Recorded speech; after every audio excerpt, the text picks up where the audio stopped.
우리가 오늘 말씀이 깨어 있으라라고 하는 이 말씀입니다. 하나님은 우리에게요, 두려움의 하나님이 아니에요. 하나님은 우리에게 징계를 내리시는 하나님이 아닙니다. 여러분, 저는 성경을 읽으면 읽을수록 하나님은 우리에게 복 주시기를 원하시는 하나님입니다. 끊임없이 우리에게 복을 주시려고 그렇게 하나님은 우리에게 외치고 있는 소리를 들어요. 여러분, 오늘 여기에 성경이 뭡니까? 이제 주인이 어디 갔다가 딱 돌아오는데 2경이나 3경이나 12시나 새벽 1시나 3시나 문을 두드리면 언제든지 기다리고 주인의 소리를 듣고 문을 열어주는 그 사람이 복이 있다라고 말씀해요. 지금 이 말씀입니다. 그러니까 오늘 하나님은 우리에게 복 주시는 말씀입니다. 야단치는 말씀이 아니에요. 오늘은요. 그래서 하나님께서 우리에게 복을 주시려고 뭐라고 말씀해요? 허리에 띠를 띠고 내 손에는 등불을 켜서 들고 서 있으라고 말씀해요. 이렇게 하나님께서 우리에게 말씀을 합니다. 그래서 우리 열처녀 비유를 보아도 그렇잖아요. 슬기로운 여인들 10명에게 등불을 지어줬어요. 기름까지 다 채워줬습니다. 그런데 슬기로운 여인 5 여인은 그 주님을 기다리면서 뭘 했어요?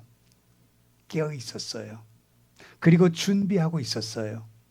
그때 신랑이 왔을 때에 잠들어서 이제는 그 불이 다 타고 기름이 없는 여인들은, 잠들어 있는 여인들은요, 불을 켜려고 하니까 불이 안 켜져요. 우리 주님께서는요, 불이 켜진 곳에 하나님이 임합니다. 여러분, 불이 켜진 곳에 임해요. 그 하나님이에요. 여러분, 우리가 삼손이요, 힘이 굉장히 센 사람입니다. 블레셋 사람들과의 싸움 삼손 하나하고 감당이 안 돼요. 얼마나 힘이 세었는지. 그래서 블레셋 그 사람들이 어떻게 하면 삼손의 힘이 어디서 나오는가를 알기를 원했던 거예요.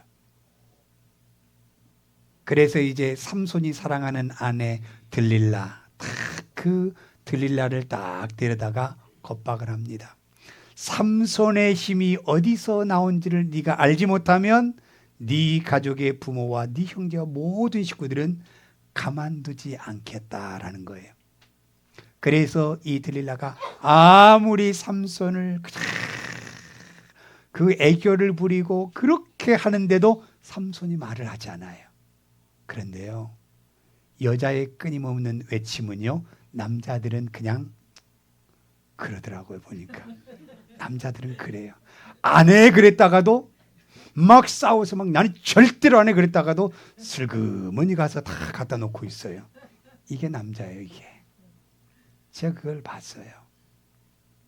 그런데 여러분, 이 삼손이요, 이 사랑하는 들릴라가 이리 와, 내 무릎에 빼고 잠 좀 자 그랬더니요, 여러분, 그 복이 얼마나 좋았더니 그래서 잠들었어요. 결국에 그곳에서 머리카락 7가닥을 뽑아낸 후에 삼손은 비참한 인생이 되고 말았어요. 여러분, 우리가 이 세상을 잠들어 있는 삶을 살면 안 돼요. 날마다 우리는 깨어 있는 삶을 살아야만이 우리에게 복의 축복의 은혜가 있는 겁니다. 여러분, 나 피곤해, 나 누워 이러면 어떻게 된 줄 아십니까? 사는 게 아니라 여러분, 피곤할수록 내가 그 피곤을 풀려고 움직일 때에 내가 사는 거예요. 여러분, 피곤해나 누워서 계속 피곤해 눕잖아요. 우리 뼈가 굳습니다. 여러분, 사람은 절대로 누워있다고 풀리는 게 아니에요. 우리가 이것을 어떻게 하면 이 근육의 모든 것을 풀까? 우리는 일어나서 뭔가를 해야만이 그게 건강입니다. 건강이에요. 여러분, 우리가 마태복음 13장에 보면요, 농부가 좋은 씨를 밭에다 뿌렸어요. 좋은 씨를 뿌려놓고 요즘 어떻게 합니까? 우리가 이제 뒤에다 텃밭 다 켜놓으면요, 다 누가 그걸 다 먹어가요? 사슴이 먹어가더라고요. 사슴이 다 잘라가요. 잘라가. 방울토마토도 따먹어버리고 뭐도 호박도 갖다 이러면 다 쪼아버리고. 여러분, 우리가 바로 이 농부가 좋은 땅을 밭에다 뿌렸는데요, 뿌려놓고 잠들어 있었어요. 그랬더니 악한 것이 와서요, 가라지를 뿌리고 가는 겁니다. 우리가 이 시대에 깨어있지 아니하면 하나님께서 우리에게 하나님의 말씀으로 좋은 것을 우리 심령의 밭에 뿌려 놓았거든요. 그런데 우리가 잠들어 있으면 누가 여기에 찾아와요? 마귀가 찾아와서 우리의 심령의 아름다운 것들을 전부 다 갖다가 흐트러 놓는 게 악한 마귀들의 모습이에요. 그래서 우리에게 이 마귀의 올무에 걸러 넘어지지 않도록 하기 위해서 깨어 있으라고 우리에게 말씀하고 있는 겁니다. 영적으로 깨어 있어야 돼요. 우리가 살아가는 이 세대에 삶의 가장 중요한 가치의 기준이 무엇입니까? 뭐니 해도 머니가 최고죠, 그죠? 뭐니 해도 돈이 최고래요, 사람들은. 이게 우리들의 최고의 가치를 두고 살아갑니다. 그러나 예수를 믿는 우리의 믿음의 식구들은 뭐니가 최고가 아니라 우리의 삶 속에 뭐니 해도 예수 그리스도가 우리의 삶의 최고가 되시길 바랍니다. 이게 최고의 가치예요. 최고의 가치예요. 여러분, 아무리 내가 세상의 것을 많이 채워놓고 많은 것을 내가 가졌다 할지라도 그 뭐니가 우리의 인생을 책임질 수가 없는 겁니다. 여러분, 건강을 한번 딱 갖다가 하나님이 건들면요, 아무리 돈이 많아도 그 돈이 무슨 소용이 있어요? 소용이 없는 겁니다. 아무리 좋은 것을 우리에게 준다 할지라도 그것이 우리에게 가장 소중한 게 아닙니다, 여러분. 가장 우리에게 소중한 것은요, 예수 그리스도가 나의 중심에 가장 가치 있는 중심으로 살아갈 때에 우리의 삶의 축복의 은혜가 거기 있다라는 거예요. 여러분, 젊을 때 돈 많이 벌었다는 사람들 얘기를 많이 들어요. 그런데 나중에 보니까 전부 다 뭐예요? 많이 벌었는데 많이 탕진하고 있어요, 여러분. 많이 가졌는데 많은 것을 다 허비하고 말았어요. 어떤 사람은요, 돈 다 했는데 그걸 갖고요, 얼마나 멋지게 그 돈을 관리하고 사용했으면 얼마나 좋아요. 마음 좋았어요. 다른 사람 가서 어려우니까 다 그걸 빌려줘서 다 사기 맞잖아요. 그런 분들이 한두 분이 아니에요. 한두 분이요. 여러분, 우리가 많은 것이 중요한 것이 아니라, 이것이 내 생명을 지키는 것이 아니라 예수 그리스도가 나의 삶의 가장 가치의 중심이 있을 때에 우리의 삶에 건강한 삶을 살아갈 수 있는 겁니다, 여러분. 건강한 삶을 살 수 있는 거예요. 그래서 여러분, 예수를 믿는 사람과 믿지 않는 사람과의 생각의 차이는 다릅니다. 달라요. 여러분, 예수를 믿는 사람은 의식이 다릅니다. 의식이 달라요. 예수를 믿지 않는 사람들의 그 입에서 나오는 모든 삶은 뭐예요? 70 한 중반, 80이 좀 넘어가면 어떻게 인생을 살아요? 아이고, 이제 갈 때가 다 되었는데 뭐 내가 뭐 할 일도 없는데 이렇게 살아요. 그러나 예수를 믿는 깨어있는 믿음의 사람들은요, 나이와 상관없이 의식이 깨어있는 걸 저는 압니다. 여러분들이 나이요, 70, 80, 90 이 나이가 많은 것이 아니라 여러분들과 믿음 위에 서 있는 그 나이의 숫자는요, 숫자에 불과하지 우리의 삶과는 상관없더라고요. 왠 줄 아세요? 세상 사람들은 다 이루었다, 할 거 없다, 이제는 나는 뭐 해야 되나 하고 그 무료한 상태에 있지만, 우리는 하나님 나라 갈 때까지 우리는 의식이 있어요. 의식이요. 어떤 의식이 있어요? 한 영혼을 어떻게 내가 주님 앞에 인도해야지, 저 사람을 어떻게 해서 내가 기도해서 저 사람을 하나님 품으로 인도해야지, 깨어있는 사람들의 신앙의 삶입니다, 여러분. 여러분, 예수를 믿는다 할지라도 깨어있지 않는 사람들은요, 아무 생각 없이 우리가 신앙생활해요. 제가 우리 집사님 아침에 참 나이 집사님 보면서요, 이제 나이가 세상 나이로 이제 많이 연세가 들어가시고, 그런데도요 의식이 깨어 있어요. 이걸 보면서 제가요, 야, 이건 다르구나. 예수를 믿지 않는 사람들의 삶은 다 얘기하고 뭐 이러는데, 이분만큼은요, 나는 목적이 있다라는 거예요. 내 삶의 목적이 있기 때문에 그 목적을 위해서 지금도 나는 살아간다라는 그 얘기를 들었어요. 여러분의 나이가 연세가 적은 나이가 아니에요. 그런데도 의식이 깨어있고 살아있는 믿음의 삶이 깨어있는 신앙이라는 겁니다. 여러분, 신앙이라는 거예요. 그렇기 때문에 우리는 한 영혼을 구원하기 위해서요, 얼마나 많은 시간과 물질과 정열을 투자합니까? 나와 아무 상관이 없는 사람이에요.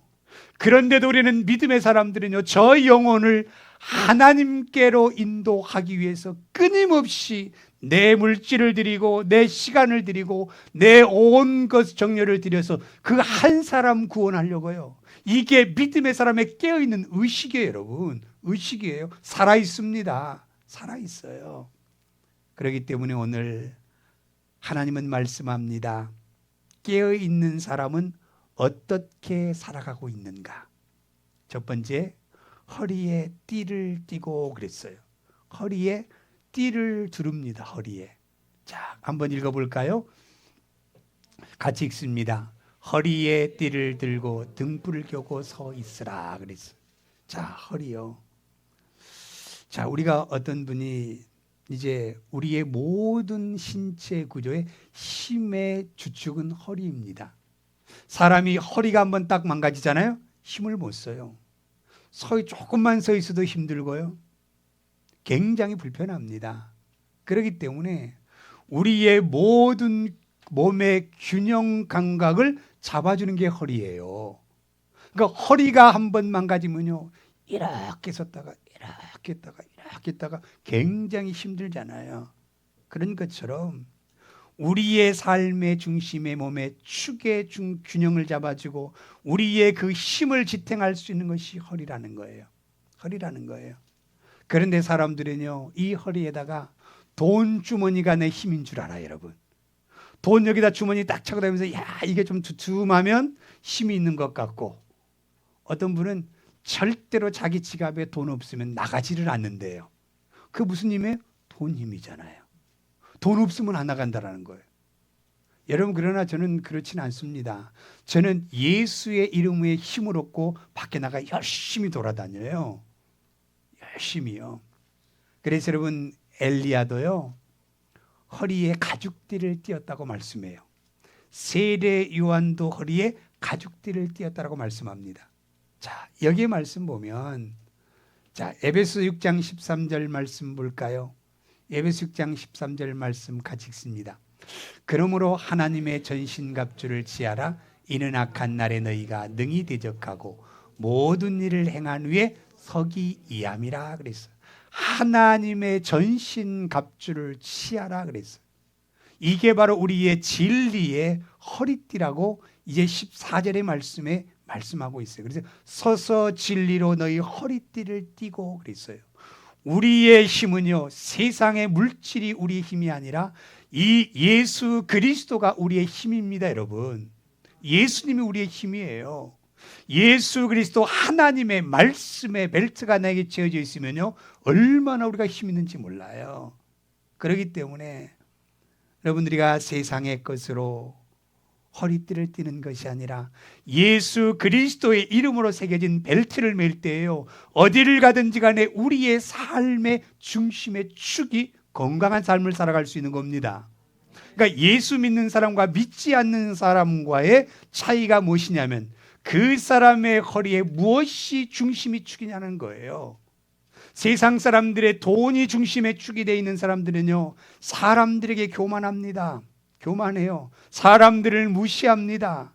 그 돈에 내 힘으로 살아가려고 해요. 그때는 사람이 가까이 하지 않아요. 가까이 하지 않아요. 그런데 여러분, 우리가 예수 그리스도가 우리의 힘이 되고 말씀이 나의 힘이 되면요, 얼마나 가정들이요, 건강한 가정을 이루어갑니다. 삶의 균형이 그대로 균형 잡혀서 살아가는 거예요. 저는 자녀들을 키워보면서 그걸 느꼈습니다. 자녀들을 키우면서요, 아이들을 믿음 안에서 키웠더니요, 아이들이요, 다른 것을 몰라요. 오직 하나님과 그 교회 이것밖에 모르고 살아가더라고요. 그런데 보니까요, 아이들이 흐트러짐이 없어요. 질서 있게 살아가요. 이게 어디의 힘이냐? 예수 그리스도가 그들을 그 안에 있기 때문에 이 은혜의 삶을 살아가는 것을 보았습니다.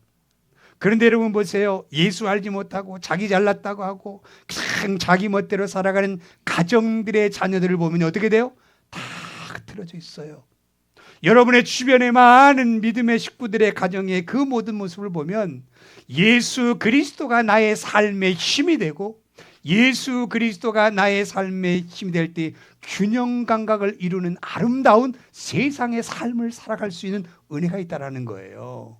바로 이게 깨어있는 신앙의 삶입니다, 여러분. 깨어있는 신앙의 삶이에요. 여러분, 우리가요, 이스라엘 백성들을 보세요. 그들이 가는 가나안 땅은 저주의 땅이었습니다. 처음에는요. 그곳에 여러분 그 이란이나 이라크나 요르단이나 사우디아라비아처럼 자원이 없는 게 그 가나안 땅 이스라엘이 지금의 이스라엘 땅이에요. 그런데 그 죽은 바다가 살아났습니다.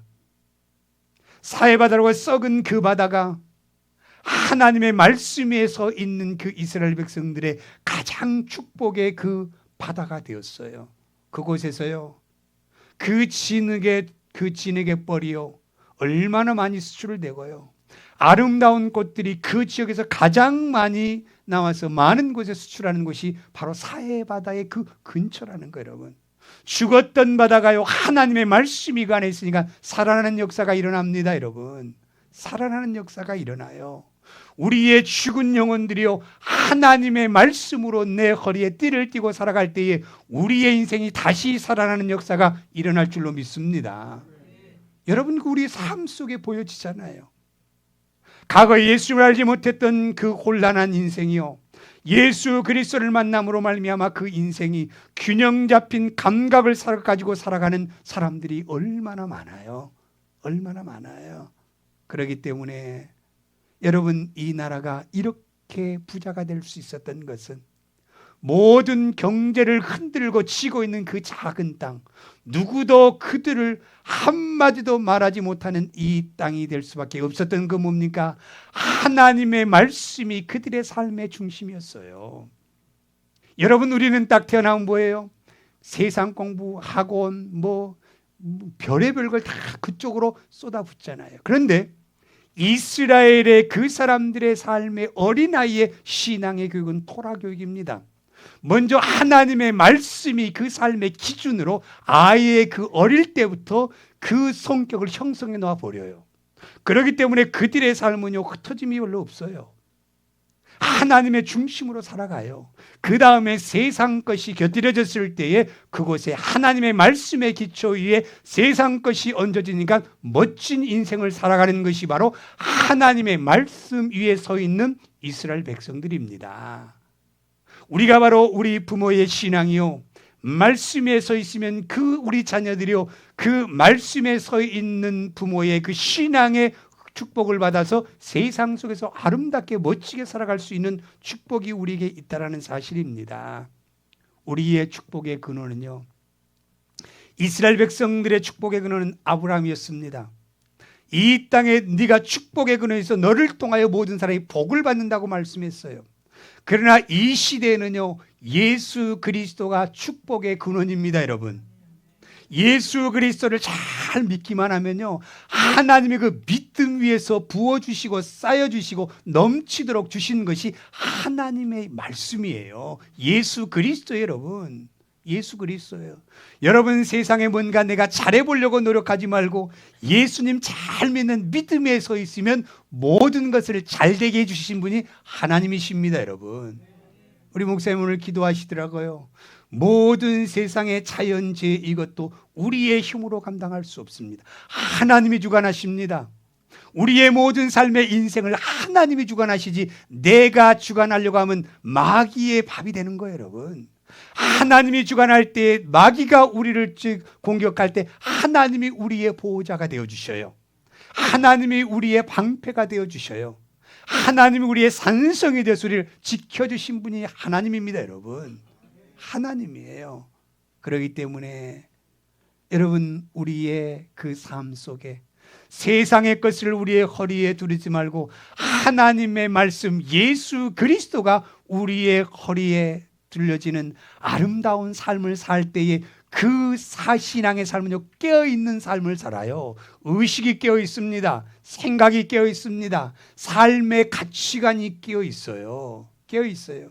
그렇지 않냐고 세상 것에 딱 매여 있으면 뭐예요? 세상에 망할 것에만 쫓아다니는 거예요. 여기가 젊었을 때 돈 많이 벌었던 분들이 있었을 겁니다. 그런데 어떻게 탕진했어요? 어떻게 돈을 다 갖다 버렸어요? 전부 다 어둠의 세계다 갖다 다 버렸잖아요. 지금은 남는 게 아무것도 없잖아요.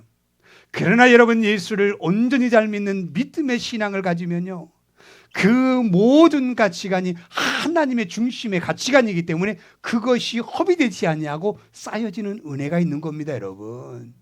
이걸 지금 우리에게 말씀하고 있어요. 그래서 우리가 하나님의 말씀이 내 그 몸의 벨트가 되면 우리는 깨어있는 삶을 살아갈 수 있는 거예요. 생각이 달라요. 의식이 달라요. 얼마나 감사합니까? 이런 우리 믿음의 식구들이 이제부터라도 되시길 바랍니다. 늦지 않았어요. 하나님이 이제부터 우리 의식을 깨워서 이제는 어떤 것이 진정한 이 땅에서 축복의 모습인가를 여러분 우리가 느끼며 살아갈 수 있는 은혜가 있기를 바랍니다. 어떤 가정은 이런 얘기를 해요. 목사님, 지금이 우리는 천국이에요. 지금이 우리는 가장 행복한 날이에요. 왜인 줄 아세요? 예수 앞에 돌아오니까 행복한 거예요. 예수 앞에 회개하고 바로 서니까 행복한 거예요. 과거에 내가 아무리 많은 것을 벌었고 가졌다 할지라도 과거에는 어둠에다가 다 갖다 쏟아 부었어요. 그런데 예수님 만나고 나니까 이제는 어둠에 쏟아부은 것이 아니라 하나님 나라에 온 힘을 다 쏟아부으니까 얼마나 그 가정이 행복한 가정이 돼요. 그래서 지금은 가장 행복한 축복의 가정으로 서 있는 많은 가정들이 여러분 있습니다. 있어요. 그 다음에 두 번째는요, 우리가 깨어있는 신앙은요, 등불을 켜고 서 있으라. 등불을 켜고 서 있으라. 여러분 우리가 35절 한번 35, 36절 읽어볼까요? 같이 읽습니다. 허리에 띠를 띠고 등불을 켜고 서 있으라. 너희는 마치 그 주인이 혼인집에서 돌아와 문을 두드리면 곧 열어주려고 기다리는 사람과 같이 되라 그랬어요. 서 있으라, 이 사람과 같이 되라 라고 이렇게 말씀하잖아요. 어떻게 해요? 등불을 켜고 있으라는 거예요. 여러분 우리가 구약시대의 성막은요, 지금의 이 어떤 교회들처럼 전깃불을 켜는 것이 아닙니다. 그냥 가죽으로 그냥 천막으로 탁 쳤어요. 중간에 하나님의 법궤, 이제 모세의 두 돌판, 또 가나안 땅에서 이루었던 그 만나의 항아리, 홍해를 건넜던 지팡이들이 다 그 중심에 하나님의 역사한 것이 중심의 재단에 있어요. 그리고 껌껌합니다. 어두워요. 그래서 이제 하나님께서는요, 이스라엘 백성들에게 명령을 했어요. 제사장들에게 이 성막 안에 불이 꺼지지 않기를 원한다. 24시간 불이 꺼져 있는 성막이 아니라 불이 날마다 켜져 있는 성막이 되기를 원했어요. 그러면서 출애굽기 27장 20절 말씀에 이렇게 말씀하고 있습니다. 같이 읽습니다. 너는 또 이스라엘의 자손에게 명령하여 감나무로 짠 순수한 기름을 등불을 위하여 내게로 가져오게 하고 끊이지 않게 등불을 켜대 그랬어요. 자, 보세요. 이스라엘 자손에게 명령했다 그랬어요. 명령했다. 감람유로 짠 순수한 기름 그냥 좀 가져올래? 부탁 아닙니다. 이래도 되고 저래도 되는 게 아니라 하나님께서 이스라엘 자손들에게 명령하여서 가져와서 등불을 위하여 이것을 가져오라는 거예요. 왜? 켜야 되기 때문에. 명령입니다. 명령이에요. 그렇기 때문에 이 성막이요, 불이 꺼지지 않는 성막이 돼야 돼요. 여러분 그러면 이 지금의 성막이 어디인 줄 아십니까? 사람들은 교회 건물 그래요. 교회 건물이 성막인 줄 알아요. 자, 그럼 볼까요? 고린도전서 3장 16절 말씀에 하나님의 성막과 성전과 교회가 어딘가를 보십시다. 같이 봅니다. 너희는 너희가 하나님의 성전인 것과 하나님의 성령이 너희 안에 계시는 것을 알지 못하느냐 그랬어요. 어디가 하나님의 성전이요? 우리가 하나님의 성전이에요. 내 안에 하나님의 등불이 켜 있지 않으면 안 돼요. 우리의 그 모든 육체 가운데 하나님의 등불이 켜져 있기를 하나님은 원합니다. 여러분, 왜 교회들이 힘들고 어려운 이 시대가 된 줄 아십니까? 하나님의 그 성전, 하나님의 사람들이 등불을 켜야 될 이 자리가 문이 잠겨버렸어요. 문이 닫혀져 버렸어요. 이런 현상이 되어버린 이 시대가 되어버렸습니다. 하나님께서는요, 우리 안에 성전을 삼으시고 우리 안에 성령의 불을 지펴주셨어요.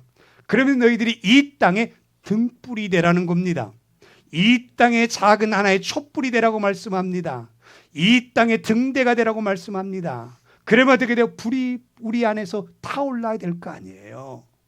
그런데 여러분, 그냥 타오른 줄 아세요? 성령의 역사가 그냥 이루어진 줄 아세요? 여러분, 감람유로 짠 순수한 기름을 가져오라고 말씀해요. 여러분, 우리를 위해서 십자가에서요, 피 한 방울까지도 자기의 모든 것을 짜서 쏟아 부으셔서 우리에게 빛을 주신 분이 예수님이셔요. 예수님을 내 심령에 받아들이라는 겁니다, 여러분. 예수 그리스도를 내 마음에 믿으라는 겁니다, 여러분. 그때 예수 그리스도의 이 그 감람유로 짠 이 순수한 기름이 우리의 심령 안에 불을 태우는 겁니다, 여러분. 그때 성령의 불이 일어나기 시작하는 거예요. 그때예요. 바로 그렇기 때문에 여러분, 우리의 삶 속에서요, 이 시대는 그냥 혼돈의 시대입니다. 어둠의 시대예요. 우리가 바로 이 땅에 예수 그리스도의 빛을 비출 수 있는 하나의 촛불이 되고 등대가 되고 등불이 되어야 될 줄로 믿습니다. 그런데 어떻게 돼야 돼요? 성령이 내 안에서 역사하셔야 돼요. 그런데 그 성령께서는 믿음으로 예수님을 받아들여야 된다는 겁니다. 그런데 우리는 믿음으로 받아들이지 않는 그리스도인이 너무너무 많다라는 거예요. 너무 많다라는 거예요. 여러분, 예수님의 제자들이요, 3년 동안 열심히 예수님 따라 그림자처럼 따라다녔어요. 열심히 배움도 배웠어요. 그리고 그들의 삶 속에서요, 많은 기적과 이적도 일어났습니다. 귀신도 내쫓은 제자들이에요. 그런데 막상 예수님이 십자가에 딱 못 박히는 상황에 닥쳐오자 어떻게 해요? 전부 다 도망가고 없어요. 도망가요. 그렇게 기적을 보고 현상들을 보았지만 육으로 따라다니는 그 속에는 하나님의 불이 그 안에 지펴질 수가 없다라는 거예요. 지펴질 수가 없습니다. 여러분, 베드로, 나를 누구라고 하느냐? 예, 하나님의 아들입니다. 막 강하게 얘기했고, 말고의 기까지도 막 자르면서 나는 하나님의 예수님의 수제자요, 아주 충성스러운 종입니다. 이런 베드로도요, 그 십자가 앞에서 예수님을 3번이나 부인하잖아요. 아느냐? 몰라. 너 그 당이지? 아니야. 아주 저주합니다. 욕합니다. 그러면서 떠나가잖아요. 이게 바로 뭡니까? 육으로 예수를 믿는 사람들이에요. 우리는 바로 우리 한 사람이 그런 사람 되지 않기를 원합니다. 다른 사람은 육으로 신앙생활 한다 할지라도 그 사람 보지 말고 내가 하나님의 영적인 사람으로 하나님의 빛을 비출 수 있는 등불이 되시길 바랍니다. 여러분, 그 성령을, 오순절의 성령의 다락방을 그 제자들이 이제는 그 불을 붙고 난 후에 어떻게 되었어요? 사도행전 4장에서요, 바리새인과 사두개인과 이 대사장들이요, 다시는 예수의 이름을 거론하면 너희들은 내가 가만두지 아니하고 죽이겠다라는 거예요. 그런데도 뭐라고 하면서 그들은 죽음을 두려워하지 않았어요. 여러분, 우리가 하나님의 등불이 되는 것은요, 내가 등불 되고 싶어, 내가 등불 되고 싶지 될 수가 없는 겁니다. 성령이 내 안에 임했을 때만이 내가 등불이 되고 싶은 거예요. 내가 등불로 서 있게 되는 거예요, 그냥요. 근데 이게 어디서부터요? 감람유로 짠 순수한 기름을 가져야 한다는 거예요.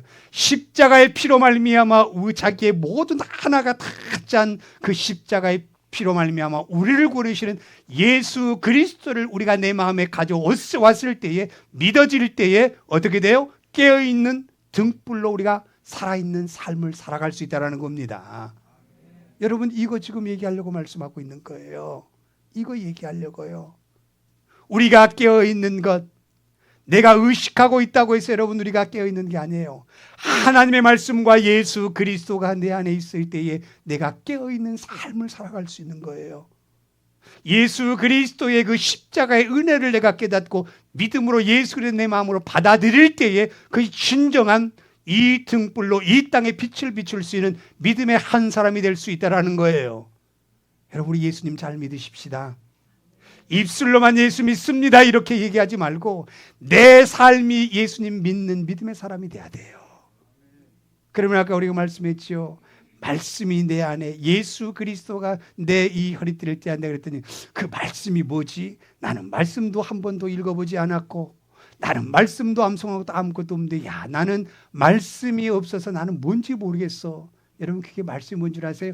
예수님이 우리의 말씀입니다. 여러분 예수님이 우리의 말씀이에요. 예수님 삶 자체가 우리의 말씀입니다. 그래서 예수님 뭐라고 말씀해요? 이제 그 율법사들이 와서 묻습니다. 지금의 가장 큰 계명은 무엇입니까? 라고 말씀했더니 주 너의 하나님을 사랑하라고 말씀했어요. 그리고 이웃을 내 몸과 같이 사랑하라고 하는 이게 말씀입니다. 여러분 예수를 믿으면 힘들고 어려운 사람이 있으면 가서 사랑으로 돌보는 것 그것이 말씀이에요. 말씀이에요. 내가 용서할 수 없는 사람까지도 용서할 수 있는 게 말씀이에요. 이게 말씀이에요. 그런데 우리는요 말씀은 따로고 내 삶은 따로예요. 앞에 앉아있기는 앉아있는데 나는 말씀에 살지 못하고 예수 그리스도에 살지 못하면서 나는 믿는다라고 하고 있어요. 여러분들이 두 얼굴의 믿음의 사람 되지 않기를 바랍니다. 두 얼굴의 사람이 되어서는 안 돼요. 우리는 예수 그리스도의 형상이 우리에게 드러나는 하나의 얼굴을 가지십시다. 그런데 우리 모든 사람들을 보면 두 얼굴을 가져요. 두 얼굴이요. 앞에서는 방긋한데 속에서는요 막 저것을 이게 여러분 예수 믿는 사람 아니에요. 예수 믿는 사람 모든 것까지도 내가 다 용서의 마음이 다 내 마음에 들어요. 미움의 대상이 아니라 안타까워서 눈물을 흘려주는 믿음의 대상입니다. 여러분 이것이 바로 하나님의 영이 우리에게 임했을 때만이 역사가 일어나는 겁니다. 이 사람이 깨어있는 사람이잖아요. 깨어있는 사람이요. 오늘 우리가 정말로 우리의 변화는 어디에서부터 시작입니까? 하나님의 영 예수 그리스도를 믿음으로 말미암아 내 안에 있는 성령의 불이 예수의 그 불꽃이 튀겨져서 내 안에서 타오를 때에 우리의 삶은 의식이 깨어있고 생각이 깨어있고 삶이 깨어있는 아름다운 은혜의 삶이 이루어질 줄로 믿습니다. 자, 우리가 어디 같이 공동생활할 때요 깨어있는 사람들은 어떻게 해요? 다른 사람에게 내가 피해가 되지 않으려고 노력해요. 다른 사람에게 내가 침이 되지 않으려고 굉장히 노력해요. 이게 바로 예수 믿는 믿음의 사람들의 깨어있는 의식입니다. 여러분 의식이에요. 그런데 우리가 예수를 믿으면서도 그런 우리 마음 가지면 우리에게는 잠들어 있는 영혼의 신앙입니다. 오늘 하나님께서 우리에게 정말로 이 땅의 어두움과 흑암의 권세에 있는 이 땅에 하나님께서 창세기 1장에서 땅이 혼돈하고 공허함으로 말미암아 빛이 있으라 말씀하신 것처럼 어디 가든지 어둠이 있고 흑암이 있는 곳에 우리가 빛이 되는 하나님의 사람이 되시길 바랍니다. 이게 바로 깨어있는 믿음의 삶이라고 하는 사실을 우리가 믿으면서 한 주간도 여러분 이 말씀으로 승리하기를 원합니다. 월요일 아침도 여러분 기도할 때 하나님 내가 가는 곳마다 빛이 되게 하여 꼭 기도하고 시작하십시오. 화요일날 시작도 하나님 내가 이 오늘 하루도 빛이 되는 하루의 삶이 되게 하여 주옵소서. 깨어있는 믿음의 사람 되게 하여 주옵소서. 이 기도 가지고 6일 동안 이 기도가 쉬지 않는 우리가 되기를 원합니다. 듣고 그냥 잊어버리고 아무 생각 없이 살지 말고 하나님은 오늘 이 주일날 우리에게 빛이 되라고 말씀해서 내가 가서 빛이 돼야 돼. 어둠이 돼서는 안 돼. 내가 다른 사람에게 기쁨을 줘야 돼. 내가 즐거움을 줘야 돼. 다른 사람에게 기쁨의 자리를 어둠으로 만들면 안 돼. 내가 이런 믿음의 의식을 가지고 살아가는 한 주간이 되시기를 예수님의 이름으로 축원을 드립니다.